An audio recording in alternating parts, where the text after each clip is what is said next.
Anthony Spilotro, Tough Tony, Tony the Ant. In a town rightly or wrongly labeled as an organized crime stronghold, it was Spilotro who personified the public perception of mob influence and underworld style. The FBI tailed him for a decade, trying to put together a case that would put Spilotro behind bars. In the end, it may have been former friends and allies who took Tony off the streets permanently, perhaps making law enforcement's job easier.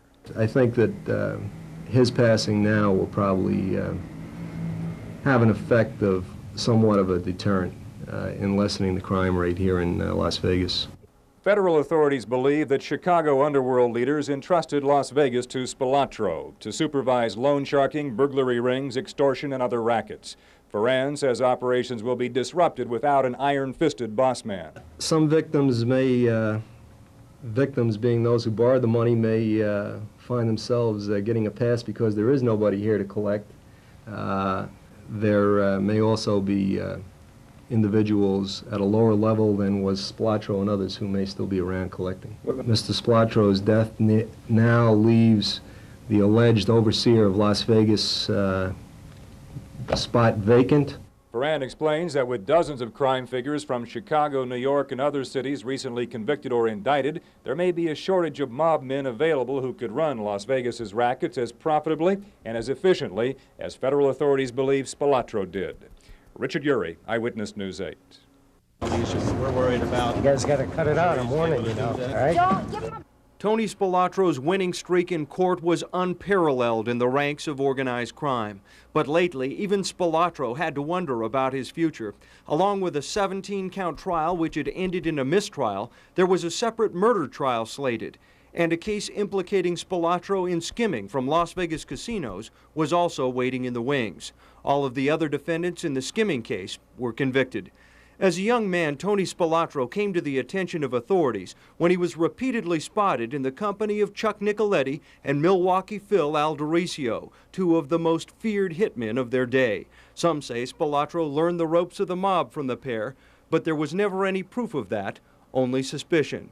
Spilotro would eventually be linked to as many as 25 mob-related killings. Witnesses died. Spilotro never did suffer a conviction for a violent crime. By the time Spilotro made his move to Las Vegas, it would make the evening news in Chicago.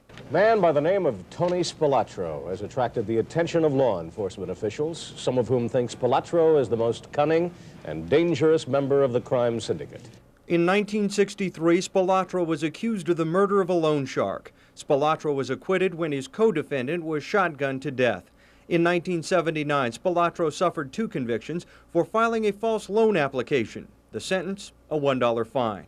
In 1974, Spilotro was arrested here in Las Vegas for murder. The case was dropped.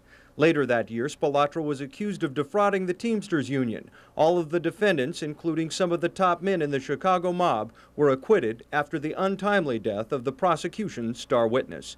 A 1981 racketeering case is still pending in court. Prosecutors were appealing that case. In 1983, Spilotro was tried for the torture murder of 2 Chicago street punks. He was acquitted. There were at least 15 other arrests, not a single conviction.